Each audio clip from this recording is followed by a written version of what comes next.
and this was written by Pulotu McCarthy.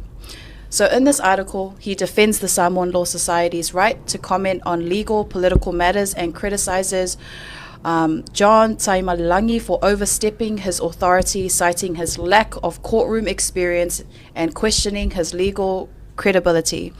In this letter, he argues that John's interference threatens established legal norms and the separation of powers and calls for him to refrain from commenting further. He states in this article, of course, the Law Society has every right to say what they said in their latest release. These are very qualified people, both academically and by litigation experience. Their release spoke wisely to the doctrine of the separation of powers, which we all know that when disturbed by politicians and uninformed government clerks like Mr. Taimalilangi, can easily usurp the fine balance of maintaining peace and good order in any civil democracy.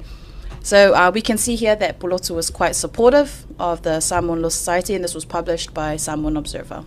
With that one, Samoan Observer clearly published it, and it really shows a strong bias.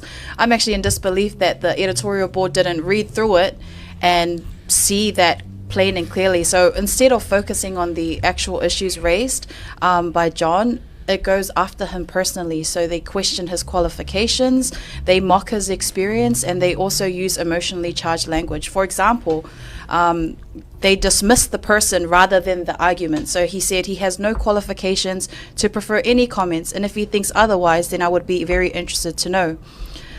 He also said, I understand Mr. Taimalilangi only obtained his degree not long ago from somewhere in the Pacific. And he also said he lacks courtroom experience. So there's obviously attempts to exclude his voice based on professional background. He's trying to discredit him. And I think this is very unfair because they should be talking about the issue, not bringing people down. And Samoa Observer published it.